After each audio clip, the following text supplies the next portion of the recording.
삭개오라는 사람이 있었습니다. 세리장이었습니다. 이 세리장이라고 하는 직업은 당시에 조롱거리, 손가락질을 당하는 직업이었습니다. 자신은 신실하게 살려고 애를 쓰지만은 그 신실이 이해되지를 않았습니다. 마침 그 마을에 메시아로 불려지는 예수님이 지나간다는 소문이 들렸습니다. 이분을 만나면은 내 진심을 알아주실까? 그래서 예수님을 만나기 위하여 달려나갔지만은 사람들이 너무 많아서, 그리고 자신은 키가 너무 작아서 예수님을 만날 수가 없었습니다. 앞으로 달려가 보았더니 마침 동구 밖에 돌무화과 나무 한 그루가 크게 서 있었습니다. 주님의 얼굴이라도 비워야 되겠다 생각하고 돌무화과 나무 위에 올라가서 앉아 있는데 마침 그 길을 지나가던 예수님께서 발걸음을 멈추셨습니다. 삭개오야, 속히 내려오라. 오늘 내가 너의 집에 유하여 하겠다. 이 한마디로 삭개오의 모든 상처가 물녹듯이 녹아졌습니다. 그의 삶이, 인생이 새로워졌습니다. 여러분, 이 따뜻한 하나님의 음성, 여러분의 이름을 불러주는 주님의 목소리를 들어보신 적이 있으십니까? 유다가 아시리아를 맞아서 싸움을 해야 될 때일이었습니다. 유다는 두려움과 공포에 사로잡혔습니다. 하나님께 돌아가야 되겠는데 애굽과 손을 잡았습니다. 선지자들은 애굽으로 가면 안 된다고 얘기했지만은 임금과 정치인들은 애굽과 손을 잡아서 전쟁을 치릅니다. 멋지게 승리를 했으면 오죽이나 좋았을까요? 아주 호되게 고생을 하고 실패를 합니다. 그때 들려온 하나님의 음성, 이거는 군사의 문제가 아니다, 경제의 문제가 아니다, 영적인 문제다. 하나님께 돌아와야 한다. 네가 애굽으로 가면 애굽의 우상의 제물을 먹어야 하느니라.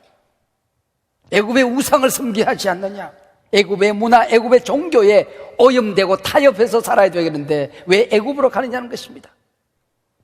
하나님의 음성이 어디서 들려왔습니까? 오늘 본문에 보면은 내 뒤에서 말소리가 내 귀에 들려. 내 뒤에서. 왜 하나님의 음성이 뒤에서 들렸을까요?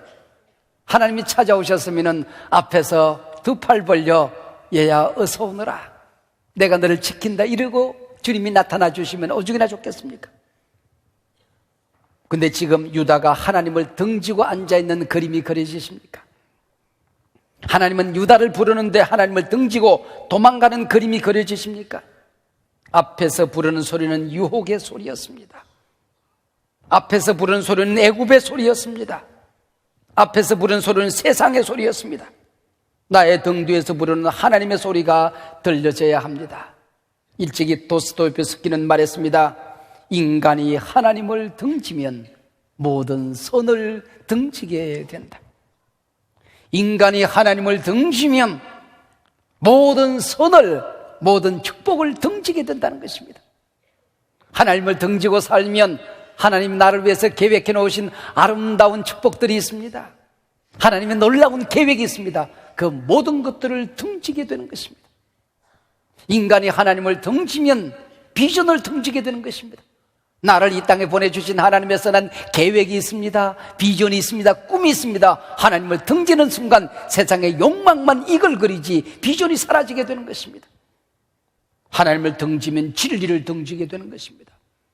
바른 길을 잃어버리게 되는 것입니다. 엉뚱한 길로 가게 되는 것입니다. 세상이 힘들다고요? 망하게 생겼다고요? 모든 사람들이 쓰러지고 넘어진다고요? 꿈이 없어졌다고요? 하나님을 등지는 순간 희망을 등지게 되는 것입니다.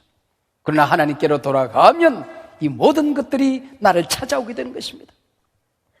하나님을 등지게 하는 것을 오늘 본문은 죄라고 얘기합니다. 죄는 담입니다. 하나님과 나 사이에 담으로 가로막아 버립니다. 내가 기도해도 하나님 앞에 달려나가도 내 기도가 하나님 앞으로 상달되지 않습니다. 올라가다 가로막히고 마는 것입니다. 하나님의 임재가 느껴지지 않습니다. 하나님이 축복을 내게 내려주시는데 담에 가로막혀버리고 마는 것입니다. 사람과 사람 사이에 담이 쌓여져서 만남이 이루어지지 않습니다. 부부간에 담이 쌓여집니다. 부모 자식 간에, 교우들 간에 담이 가로막혀 있어서 소통이 되지 않습니다. 위정자들과 정치인 사이에 담이 막혀버리는 것, 불통이 되는 것입니다. 하나님이 나를 위해서 계획을 하신 아름다운 선한 계획들과 담이 쌓여지게 되는 것입니다. 여러분들이 누군가를 등지고 살아간다고 한다면 반드시 그 가운데 두 개가 끼어있기 때문입니다. 하나는 죄의 문제요, 다른 하나는 상처의 문제입니다.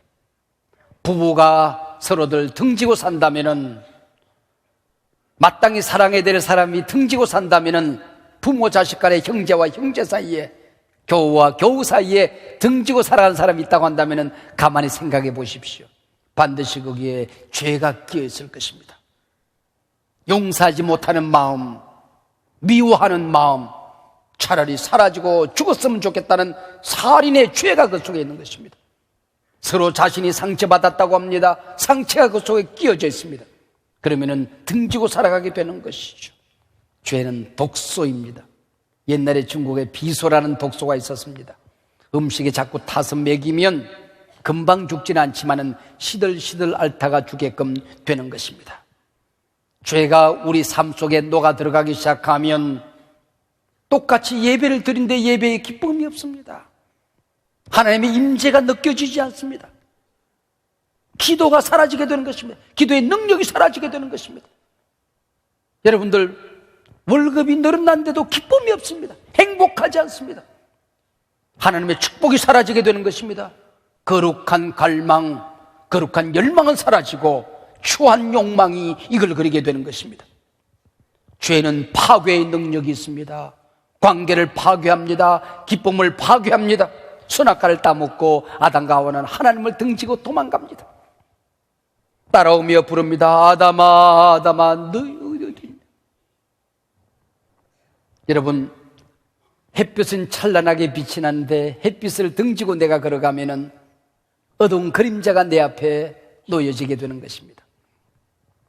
내가 빨리 아무리 도망을 간다고 할지라도 그림자는 나보다 더 빨리 앞으로 도망을 가 있습니다. 어두운 그림자를 물리치기 위해서 칼로 그림자를 도려내도 소용이 없습니다. 인생의 어두운 그림자, 실패의 그림자, 근심의 먹구름, 절망, 좌절, 추한 욕망들, 죄악, 이 그림자들이 내 앞에 언제나 놓여있게 되는 것입니다.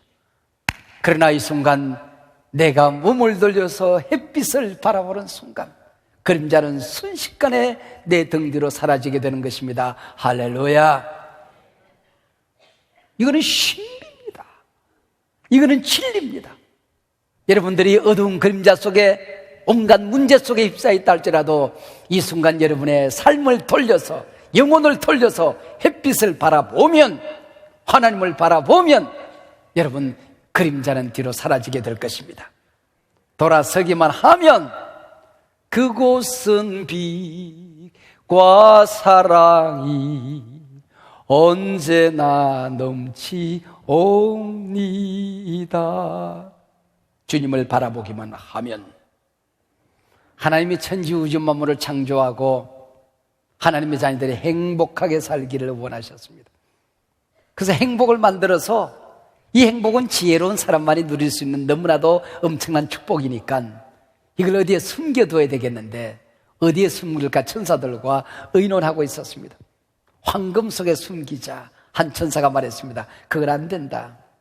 그러면 어리석은 인간들이 황금과 물질 속에 행복이 있는 줄 알고 그것만 따라다니게 될 것이다. 높은 산 속에 행복을 숨겨두면 어떻겠습니까? 그것도 안 된다.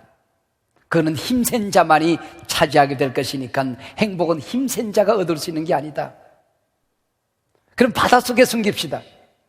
권세 있는 자들은 온 백성을 풀어서라도 바닷속에는 행복을 찾아내고야 말 것이다. 권세를 가진 자가, 세상을 가진 자가 행복을 가지는 것은 아니다. 그래서 행복을 결국은 사람의 마음속에 숨겨두었다는 것입니다. 각자의 마음속에 행복이 숨겨져 있다는 것이죠.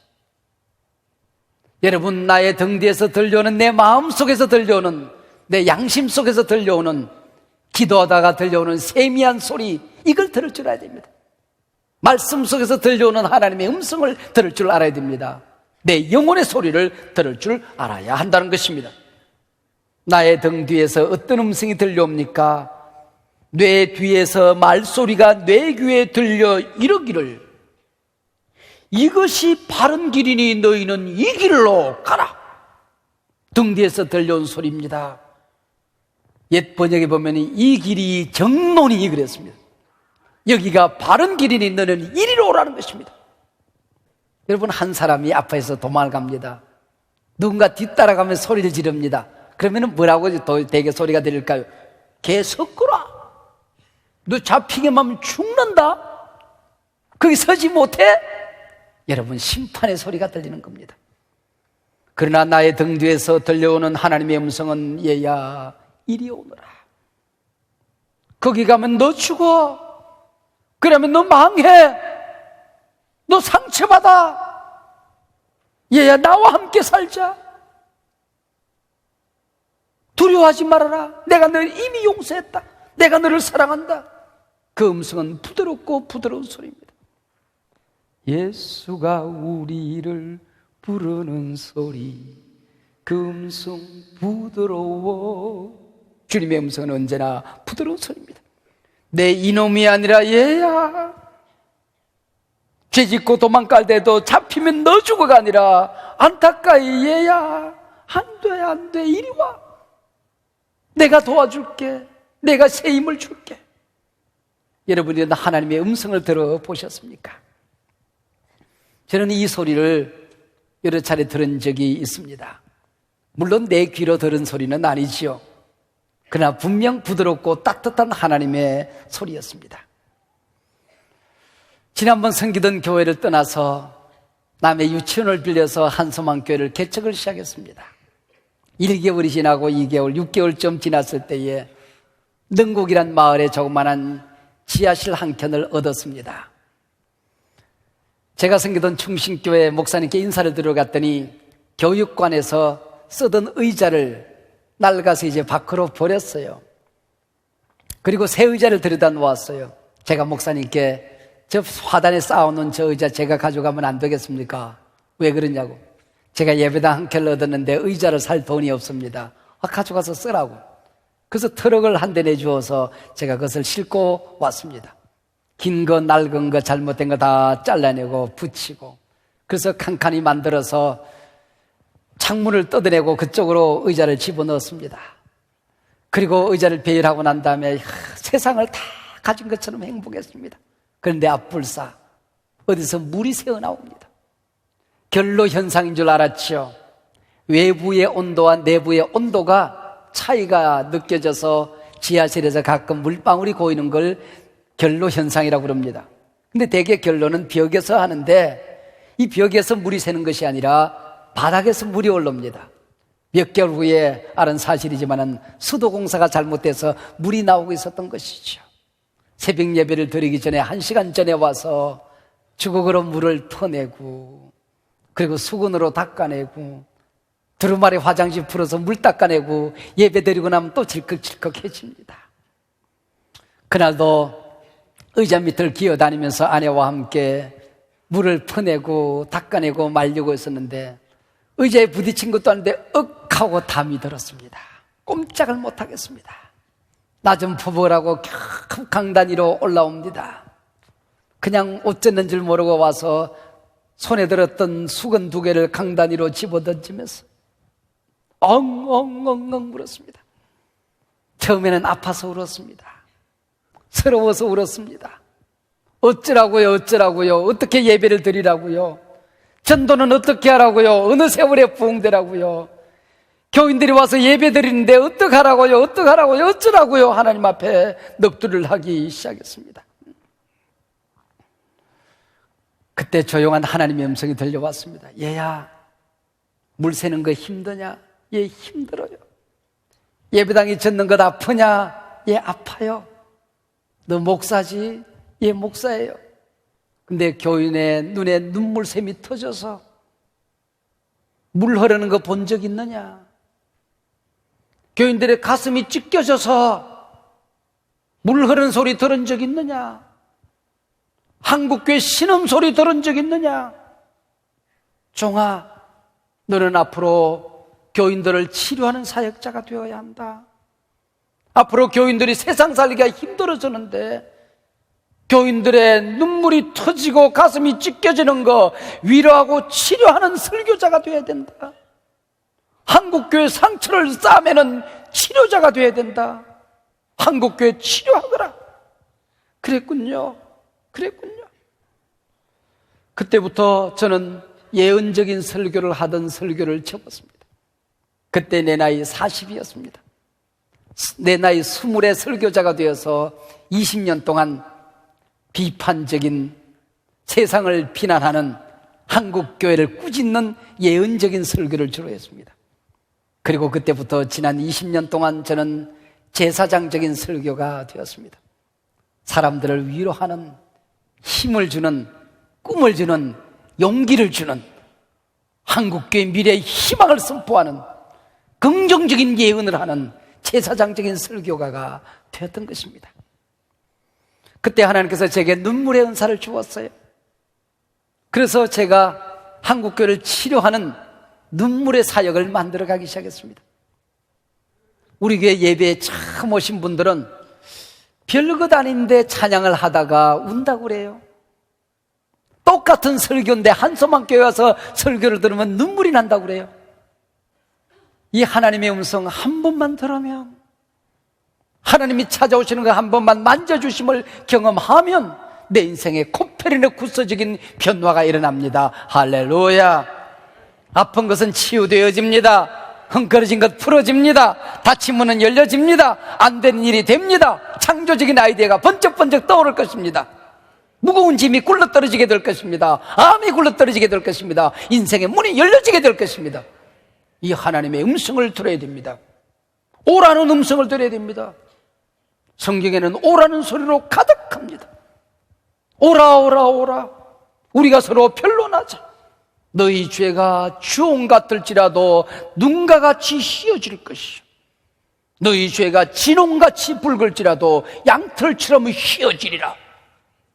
오늘 본문 이사야서 1장에 나오는 얘기입니다. 오라, 우리가 여호와께로 돌아가자. 여호와께서 우리를 찢으셨으나 도로 낫게 하실 것이다. 우리를 치셨으나 싸매어 주실 것이다. 오라, 수고하고 무거운 짐진 자들아 다 오라. 내가 너희를 편히 쉬게 하리라. 세상은 짐진 자 싫어합니다. 약한 자 싫어합니다. 병든 자 싫어합니다. 문제 있는 사람 싫어합니다. 회피합니다. 그러나 하나님 말씀하십니다. 오라, 내가 고쳐주마. 내가 싸매주마. 내가 대신 맡아주마. 새롭게 주마. 오라 오라 말씀하십니다. 저는 한소망교를 섬기면서 등 뒤에서 부르는 하나님의 음성이 너무나도 선명하게 들리던 시절들이 참 많았습니다. 힘든 일이 있을 때마다, 어려운 일이 있을 때마다 내가 가진 배는 작고 파도는 거칠고 우리가 가진 자원은 너무나도 약하고 해야 할 일은 많고 사명의 땅은 넓기만 하고, 그때마다 안타까이 기도하면 하나님이 주셨던 찬송이 있습니다. 그 찬송은 나의 등 뒤에서 들려오는 찬송이었습니다. 나의 등 뒤에서 나를 도우시는 주, 아무도 도와주는 사람 없어서 외로워서 울다가 때때로 뒤돌아보면 주님은 날 떠나시지 않고 여전히 계신 주, 잔잔한 미소로 바라보시며 나를 재촉하시네. 영모야 일어나라. 내가 새 힘을 주리니 얘야 너 걸어라. 내가 너와 함께하느니라. 너를 도우리라. 나의 등 뒤에서 나를 바라보시는 그분 한 번도 나를 떠난 적이 없으십니다. 눈길을 떼신 적도 없으십니다. 여러분의 손을 놓으신 적도 없으십니다. 여러분이 의롭게 살 때에, 바른 길을 걸어갈 때에 기뻐하며 여러분을 바라보십니다. 여러분이 하나님이 기뻐하시는 길을, 삶을, 말을 하며 살아갈 때에 하나님 가슴 아파하며 여러분을 부르십니다. 얘야 이리 오너라. 나와 함께 살지. 나의 등 뒤에서 나를 돕는 그분의 손길은 야단스럽지 않지만 언제나 능력이 많으셨습니다. 모자람이 없으셨습니다. 내가 초조해서 급해서 동동거리면 하나님이 멀리 있는 것처럼 보이지만은 하나님은 정확한 시간에 언제나 나를 붙들어 주셨습니다. 여러분을 찾아오실 것입니다. 오늘 이 시간에 고백하십시다. 우리 하나님 안에 다 있습니다. 하나님 한 분이면 족합니다. 하나님이 모든 것을 주실 수 있습니다. 하나님 많이 주십니다. 하나님이 주시는 양식으로 살겠습니다. 하나님이 주시는 것 먹고 살겠습니다.